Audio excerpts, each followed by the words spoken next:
दा दिनै राजबंशीनि बाथ्राया दिनै बिसोरो आन्दलन खालामदों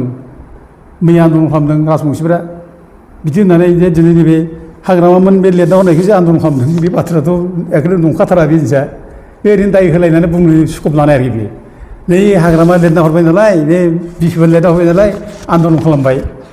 बाथ्रा बे नंखाथारा बेखौ ओरैनो बानायनानै बुंलायनानै बोरैहाय माने माइलेज बोरै लानो हायो एडभान्टेज बोरै माने बेखौ डाउन खालामनानै बोरै माने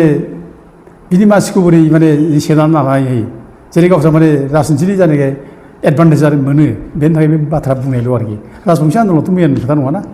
राजबंशी आन्दलनखौ जों खुन 1986 जों लोगो मोन्दों दा गथिखे बे माने राजबंशीखौ लानानै बा सोरबा सय जनगोष्ठीखौ लानानै जोङो माने बे बिपिएफआ माबा लिरना होनायखाय होदों बे नङा आरो बे हयथ' सोरबा बिजेपि बा सोरबा कंग्रेसआ माने माबा खोथा होनायखाय होदों बे नङा बिसोर ओरैनो जास्ट पलिटिकेल माबा हिसाबै लाब खालामनो थाखाय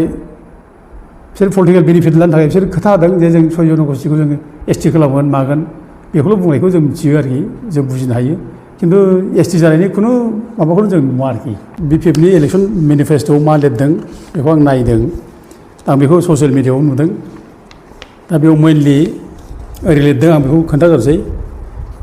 बिटिसिआव थानाय कच राजबंशी आरो आदिबासि हारिसाखौ एसटि प्लेन महरै सिनायथि होनायनि थाखाय बिटिसि खुंथाया एसेयावनो गनायथि होना मिरु सरकारनिसिम दैथायनाय बिथांखिनि सायाव हानजानि मददआ इयुनावबो थाबाय थागोन बेखौ लिरदों बिपिएफआ गावसोरनि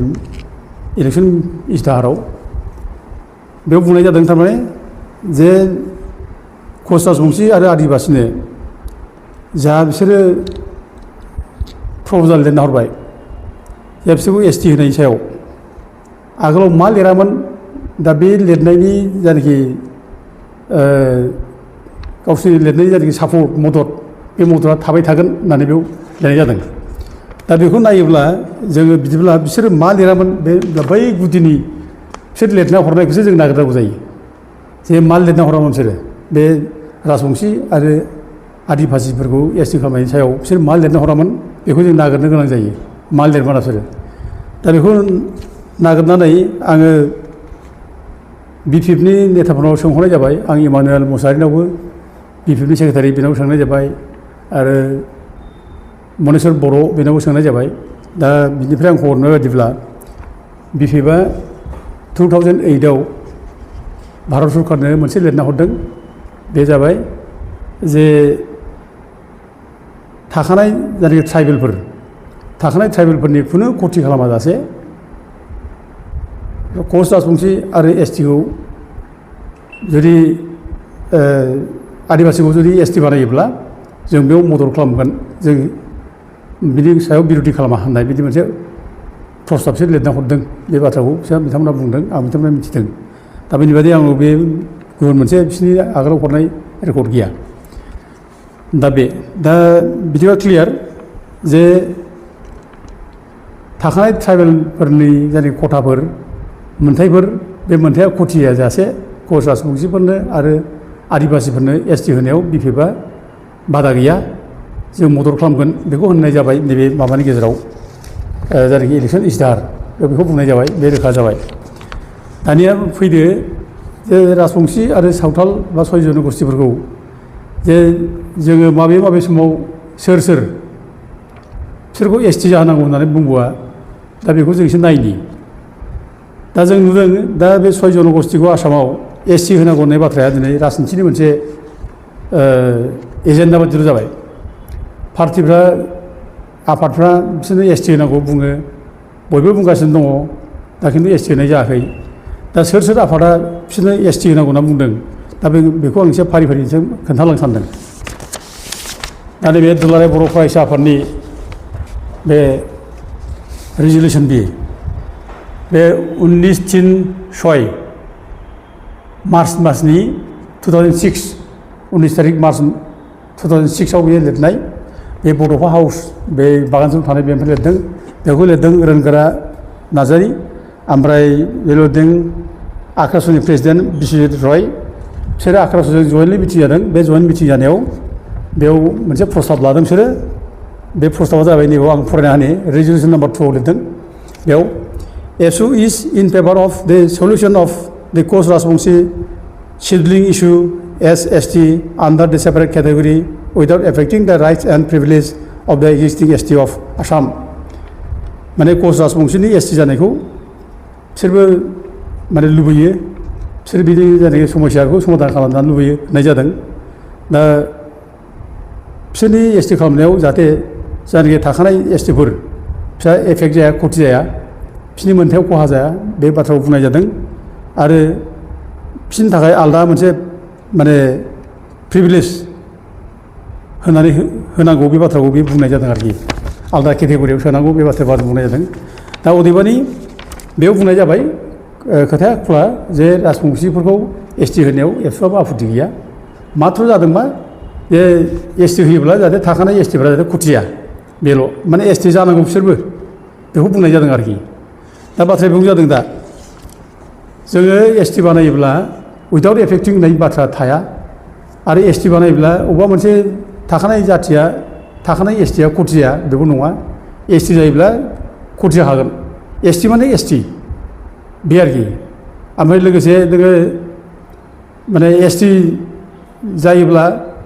बेखौ आलादा मोनसे केटेगरि खालामनानै ST खालामनाय बे कनस्टिटिउसनाव बे प्रभिजन गैया दा बेनिखायनो नों ST जायोब्ला STयानो जाखागोनखा आरो ST जायोब्ला बे जोंखौ एफेक्ट खालामगोनखा दा बिसोर नैबे स्टिकजों जे ST जानायखौ माने स्वीकार खालामना लानाय जादों माथो बुंनायल' जादों जे माने ST जायोब्ला जाहाथे जों ट्राइबेलफ्रा खथि जाया माने बे मोनसे पलिटिकेल मोनसे माने कन्टेन्ट जाबाय आरोखि बे सेन्टेन्सआ बे आरोखि माने जोंखौ जाहाथे जोंनि मानसिफ्रा गाज्रि मोना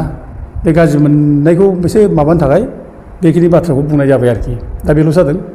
दा बेबायदिनो आरो बेल' नङा बेबायदि सेम स्टिकखौ दा नोङो एबसुआ उनावबो हरदों पिआर किन्डिया जेब्लानाखि माबा जादोंमोन ट्राइबेल एफेयार्स मिनिस्टारनिफ्राय ST SC माबायाव जेब्ला जायो बियो बे समाव माने एबसुनिफ्राय हरदों ओमफ्राय ट्राइबेल संघआवबो हरदों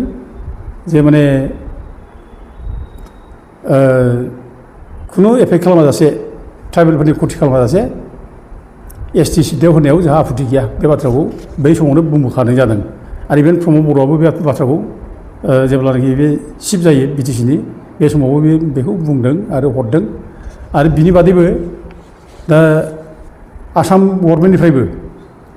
तरुन गगৈ मन्थ्रि थानाय समाव चिफ मिनिस्टार थानाय समाव गोबां बेबादिनो प्रप'जाल हरदों केबिनेट डिसिसन लानानै बिसोरबो हरदों एसेम्ब्लियाव इभेन बिसोर माने माबा खालामनानै एसेम्ब्लि मोनसे कमिटि दानानै स्पिकारनिफ्राय बिसोर माने प्रप'जाल दैथायहरनाय जादों जे 6 जनगोष्ठीनो ST होनांगौ होननाय बेखौबो हरदों दा बेबायदिनो गोबां खेब हरदों ओमफ्राय खिन्थु बे 6 जनगोष्ठीनो ST जानांगौ होननाय माबाया प्रप'जाला रिजेक्ट जादों बिसोर दिनै 6 बार रिजेक्ट जाबाय राजबंशीनि जानाखि प्रप'जाल बे 6 बार रिजेक्ट जाबाय बिसोर ST जाया होननानै बिसोर ST खालामनाय जानाय नङा होननानै 6 बार रिजेक्ट खालामनाय जाबाय आरो बेल' नङा तरुन गगैनि उनावबो जोंहा दा जेब्लानाखि माबा फैयो हेमन्त बिश्व शर्मा चिफ मिनिस्टार जायो BJPनिफ्राय बे समावबो बिसोरबो अनेक खोथा होदों जे 6 जनगोष्ठीखौ जों BJPआ माव फैयोब्ला जोङो ST होगोन बे बाथ्राखौ हेमन्त बिश्व शर्मा जले जले बुंबोदों आरो बिनि बादै भारतनि नखर मन्थ्रि अमित शाह बेबो फैनानै बे बुंलांदों जे 6 जनगोष्ठीखौ जों ST खालामगोन बे बुंदों इभेन प्राइम मिनिस्टारबो बुंदों जों माने ST खालामगोन दा बाथ्राया जादों एफा गिदिर गिदिर खोथा बुंनाय एफा गिदिर गिदिर मानसि बुंनाय बे खेथ्रआव मानो दिनैसिमबो 6 जनगोष्ठीया ST मानो जादिया राजबंशीफ्रा दिनै मानो ST जादिया आदिबासिफ्रा मानो ST जादिया आदिबासिफ्राथ' दिनै अनेक बिसिनि माबानो माने ट्राइबेल वेलफेयार मन्थ्रि जाबाय आरो ST कमिसनाव बे सावथालफ्रानो दंमोन आरो दानि प्रेसिडेन्टआबो जेनेबा बिसिनि ग्रुपनियानो बिसिनि हान्जानियानो दा बे खेथ्रआव मानो बिसोर दाबो जादिया मानो खालामनो हादिया मानो थाबथाखो दा जों बेफोर खारनखौ दिनै नागिरनांगौ दा जों ओरैनो ST खालामनो नागिरदों हनै उमुगा दानि दाय दस होलायनाय दा बेजों जों माने गावजों गाव दाय होलायनायल' जागोन बियो माने पलिटिकेल लाबालाब नागिरलायनाय आरोखि बेनि सारा जेबो जानाय नङा आरोखि जे एक्सुवेल फेक्टआ मा खारनाव जानो हायाखै जेबो जुदि नागिरलाबानो हनै माने बिफिबा माने माबा हरबाय प्रप'जाल हरबाय माबाफोरनो राजबंसिफोरनो आदिबासिफोरनो एसटि खालामनो थाखाय ओरै होननाय बाथ्रा हनै एबसुआबो ओरै होदों माने 6 जनगोष्ठीखौ एसटि खालामनायाव आफुथि गैया होनना बुंदों हनै ट्राइबेल संघआव बुंदों बेफोर जिनिसा माने दाय होलायनाय बिदिनो जायो आरोखि दा नंगौ बे सेन्सिटिभ इस्यु हिसाबै बे सेन्सिटिभ इस्युआव जों माखासे खोथा बुंब्ला जाथिया सेन्टिमेन्ट नाङो मोदोमाव नांलायनाय बेखिनिल' खिन्थु बिनि बादै एसटि खालामनो हागोन ना हामारा एसटि जानायनि बेलायाव माबा मोनसे माबा दं नामा बादा दं नामा जों दिनै बेखौ नायहरनांगौ दा आं गिबियावनो बुंनो सानदों एसटि जानाय खेथ्रआव फार्स्टआव जे जोंनि संबिधाना मा बुङो आं बे संबिधानखौ एसे बुंनो सानदों नैबे माने दा कनस्टिटिउसन अफ इन्डिया बे भारतनि संबिधान बे दा बेयाव नोङो नैबे माबाखौ लिरदों बेयाव 366 आर्टिकेल 366 आर्टिकेलनि 25 क्ल'साव लिरदों आरोखि बेयाव लिरदों शेड्युल ट्राइब मीन्स साच ट्राइब और ट्राइबल कम्युनिटीज और पार्ट्स और groups within such tribes or tribal communities as are deemed under Article 342 to be scheduled tribe for the purpose of this constitution बेनो जादों आरोखि जाय ट्राइब्सफोर बे ट्राइब्स बा ट्राइबेल कमिउनिटि बेफोरखौसो ट्राइबेल खालामनाय जायो आरो बिसोर ग्रुपफोर बेखौसो खालामनाय जायो आरो बेखौ माने 342 आर्टिकेल भारतनि कनस्टिटिउसननि बेजों बिसोरखौ एसटि बानायनाय जायो ओरै होननाय बेयाव लिरनाय जादों आरोखि दा बेयावनो कुइसना फैयो ट्राइब्स होनबा सोरखौ होननाय जादों ट्राइब्सआ सोरखौ होनो आरो बे ट्राइब्सफोरखौ बोरै ट्राइबेल बानायनाय जायो दा बे ट्राइब्स होननानै बुंब्ला बिनि डेफिनेसना बेखौ बुंनाय जायो ट्राइब्स माने थागिबि फिसा माने जायफ्रा थागिबि फिसा बिसोरो ट्राइब्स होनना बुंदों दा आसामनि खेथ्रआव जों बर'फ्रा ट्राइब्स आसामनि थागिबि फिसा एबरिजिन बे सान अफ दा सयल बेखौ होनना बुंदों आरोखि बे जायगानिनो ओमफ्राय लोगोसे असमियाव खिलन्जिया होनना बुंनाय जायो आरोखि भुमिपुत्र होननाय खोथा असमियाफ्रा बेनो खिलन्जिया जों ट्राइबेलफोर दस्राफ्रा नङा only Bodos, only the tribals, that are recognized 14 tribes. आसामाव गासै 14 ट्राइबेल दं दा रिकगनाइज ट्राइबेल 14 आसामाव बे 14 थाल' आसामनि भुमिपुत्र बिसोर खिलन्जिया बिसोरनो सन अफ दा सयल बिसोर थागिबि अरिजिनेल पिपल अफ दिस माने स्टेट अफ आसाम बे 14 जाथिल' आरोखि दा बिनि बादै माखासे ग्रुप फिसा फिसा दंबायो दा बिसोरो माने ओरैनो गावसिनि आइडेन्टिटिखौ लाखिनो रोङिखाय गावसिनि परिचयखौ लाखिनो रोङिखाय दस्राजों एसिमिलेट जानायखाय बिसोर ट्राइबेल जानो हायाखिसै दा बे पार्टस एन्ड ग्रुप्स होननाय खोथा बेयाव बेनो फैदों आरोखि बे कनस्टिटिउसनाव बुंनाया दा ट्राइब्सनि डेफिनेसना बेनो जाय माने थागिबि फिसा अरिजिन फिसा बे मोनसे जायगानि बिसोरसो ट्राइबेल जायो दा आसामाव जों थागिबि फिसा अरिजिन फिसा जों बे हानिनो भुमिपुत्र बेनो जोंखौसो ट्राइबेल बानायनाय जायो आरो UN चार्टारावबो बेखौनो बुंनाय दं जाय माने अरिजिन माबाफोर इनएभिडेन्सफोर बाहेरानिफ्राय फैनानै थाफैयाखै सोरबा माने माबा लाबोजायाखै बा सोरखौबा गाग्लोबनानै थाफैयाखै बेनिफ्राय जोनोम जानाय बे हानिफ्राय उजिनाय बेसोरखौसो ट्राइब्स होननाय जादों आरोखि आरो साइफ्राबो बेखौनो बुंनाय दं जेब्ला साइफ्रा बेयाव आसामाव फैनानै थाफैयो आसामाव फैनाय थाफैनाय समाव बिसोर बे समाव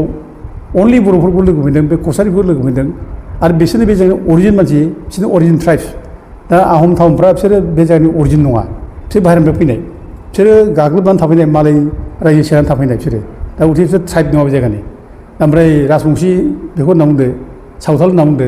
सावथालफ्रा दिनै बे जायगानि अरिजिन मानसि नङा सावथालफ्रा बिसोरो बाहेरनिफ्राय फैनाय जे 1929, 30, 32, 34 बेफोर समफ्राव माने बै सदनापुर माने दानि माबाफोर झारखन्ड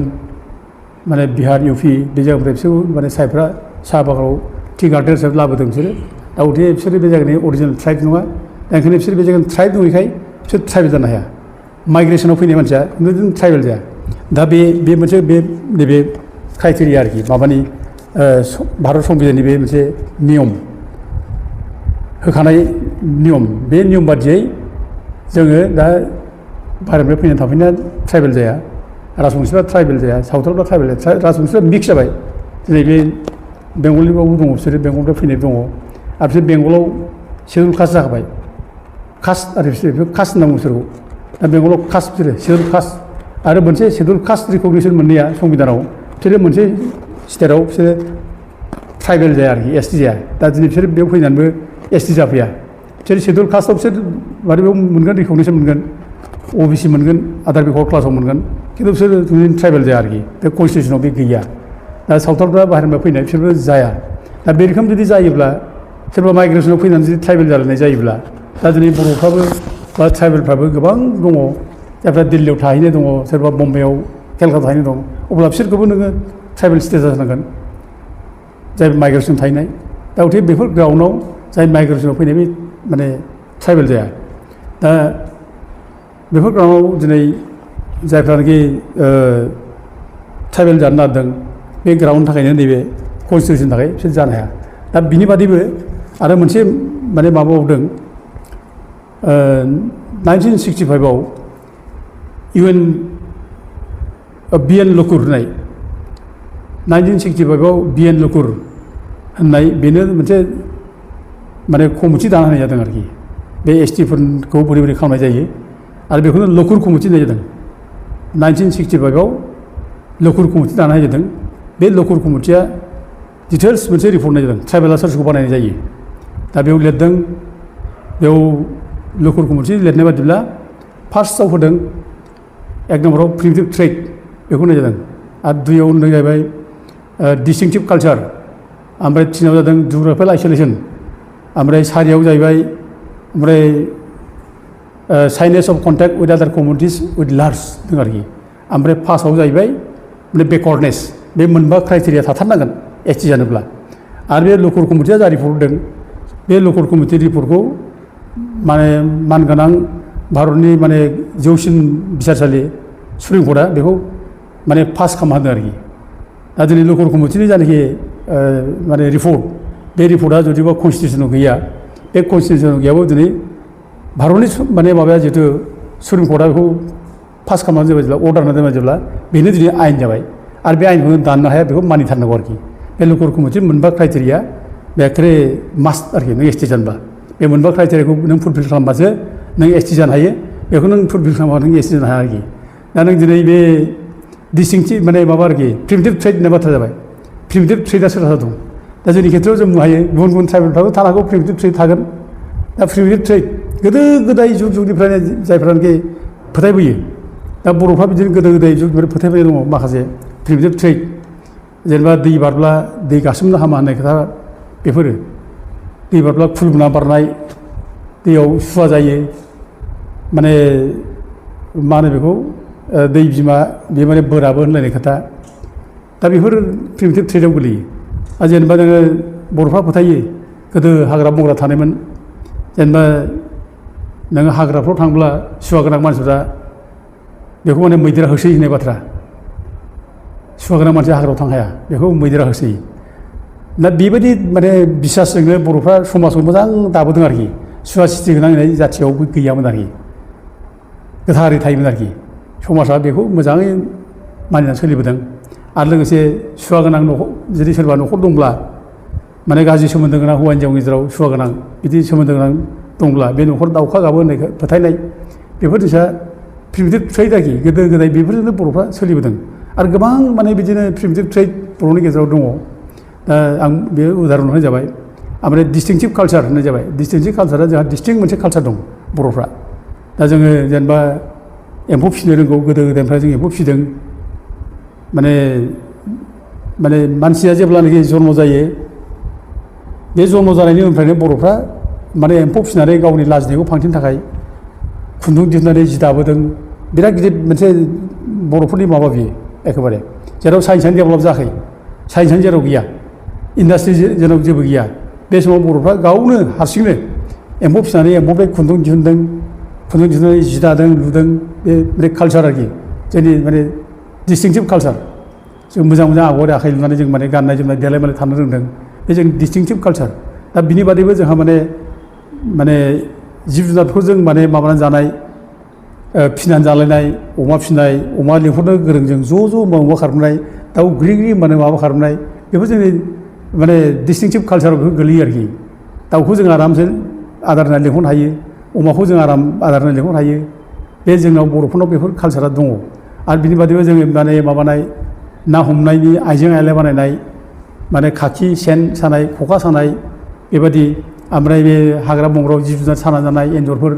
बायदिसिना एन्जर सानायनि माबा आइजें आइलाफोर बेफोरो जोंनाव बेफोर जिनिसा जोंनाव दङ दामनाय देनाय मोसानाय मुसुरनाय जोंनाव बे डिस्टिंक्टिभ कालचार जोंहा दङ आरो बिनि बादै नों दाना फैदो जेनेबा जुग्राफिकेल आइसोलेसन बे जुग्राफिकेल आइसोलेसना बर'फ्रा थख' मोनसे जायगायाव थानो मोजां मोनो ज'नो थानो मोजां मोनो ज' थालायनो मोजां मोनो ज'नो थायो बर'फ्रा दा बे जुग्राफिकेल आइसोलेसन ओमफ्राय साइनेस अफ कन्टेक्ट उइथ आदार कमिउनिटिस माने उइथ लार्जार माने गुबुन जाथिजों माने रायज्लायब्ला लाजिनाय गुबुन जाथियाव फैब्ला खाथियाव माने थादेरनो लाजिनाय जायगा हगारना होनाय बे जिनिसा जोंनाव दङ आरोखि साइनेस अफ कन्टेक्ट जोंहा बे जिनिसा गैया मालायजों रायज्लायनो हाया जोङो दा जोंनिल' नङा गोबां ट्राइबेलानो बिदिनो गावबा गाव माने ट्राइबेल माने गावनि भाषा दं प्रिमिटिभ भाषा गोदो गोदाय रायज्लायबोनाय बे भाषा मालायजों मिलाया दा मिलायैनि खारनाव मालाय जाथिजों जों रायज्लायनो हाया मालायजों गोरोबनो हाया बेखायनो सोरबा जाथिया फैयोब्ला जों जायगा हगारना होयो बिसोरनि खाथियाव जों थाजाबा बे जोंनाव साइनेस अफ कन्टेक्ट बे जिनिसा दं आरोखि ओमफ्राय बेकवार्डनेस मोनसेया जाबाय लास्टआव बेकवार्डनेस जों बिराद बेकवार्ड गोग्लैसोनाय सानै जाथि दा बेफोर मोनबा क्राइटेरियानि गेजेराव दा राजबंशियाव मोनसेबो गोलैया दा जेनेबा नोङो बे डिस्टिंक्टिभ कालचारफ्रा गैला प्रिमिटिभ ट्रेडार्सआबो दिनै जोबलांबाय दिनै दा बेफोर कारनाव बिसोर एसटि जानो हाया आरो दिनै आदिबासिफोर आंथ' दहाय आदिबासि सावथालनि खोथाखौ नैबे कनस्टिटिउसनाव बाथ्रा बुंखाबाय बेयावनो बिसोर माइग्रेसनाव फैनाय बिसोर जानो हाया बे जायगानि अरिजिन थागिबि जानांगौ होननाय बाथ्रा